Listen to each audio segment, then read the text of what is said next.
Quand l'augmentation de la rémunération des actionnaires augmente de 10 à 15% par an, ça serait bien que l'augmentation du SMICAR, et je parle des défavorisés, parce que si on regarde le RSA, etc., pourquoi il ne suit pas la même trajectoire? Et lorsqu'on regarde le PIB en 2016, si on prend les chiffres de l'INSEE, il est en gros 7 fois et demi supérieur au PIB de la France de 1946. Le PIB, c'est la richesse produite. Comment se fait-il qu'avec une population qui a un tout petit peu augmenté, avec une richesse globale 7 fois ou 7 fois et demi plus importante qu'en 1946, on a encore cette pauvreté, cette misère qui explose alors qu'une infime minorité se gave? Donc à vous entendre, c'est de la faute du MEDEF et donc des entreprises. Oui. Si la popularisation... Il a dit des actionnaires. Des actionnaires. Des actionnaires, des multinationales, et au détriment des PME et des TPE. Et au détriment des PME et PME. Alors moi, comme je vous l'ai dit, je vais botter en touche, mon cher monsieur, parce que non mais c'est intéressant, mais je ne suis pas politique et dirigeant. Et le MEDEF n'est pas au pouvoir. Et ce que vous êtes en train d'indiquer, c'est 30 ans de politique qui ont été menés par différents gouvernements, dans lequel nous n'avons jamais participé puisque nous sommes apolitiques. Et aujourd'hui, vous venez nous reprocher à nous, employeurs, d'engraisser nos actionnaires. Bon, ça c'est un terme qui vous appartient.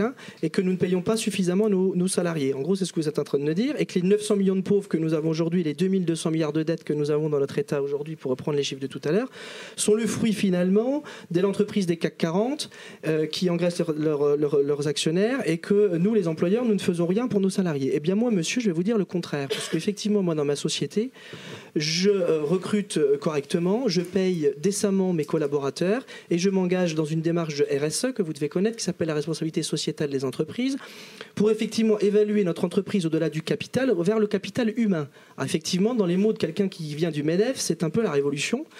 Eh bien oui, mais je suis désolé monsieur et je vous y invite à partager ces idées avec nous parce qu'aujourd'hui effectivement les entreprises et notamment le MEDEF s'aperçoit qu'il n'y a pas que le capital dans l'entreprise, il n'y a pas que les actionnaires, mais vous le savez aussi bien que moi monsieur, une entreprise c'est une communauté de travail qui est effectivement créée par un chef d'entreprise, un entrepreneur, mais qui ne ferait rien sans ses salariés. Et là, je vous rejoins sur le fond, c'est qu'effectivement, nous devons aujourd'hui travailler à améliorer l'image de l'entreprise, parce que je vois qu'elle est en plus dégradée, et ça me dérange, parce que la richesse d'un pays, au-delà du capital, elle est créée aussi par les entreprises, parce que nous finançons quand même une grosse partie du système économique dans lequel nous vivons, même si, j'entends bien, nous engraissons trop nos actionnaires, et ça, c'est vous qui l'avez dit.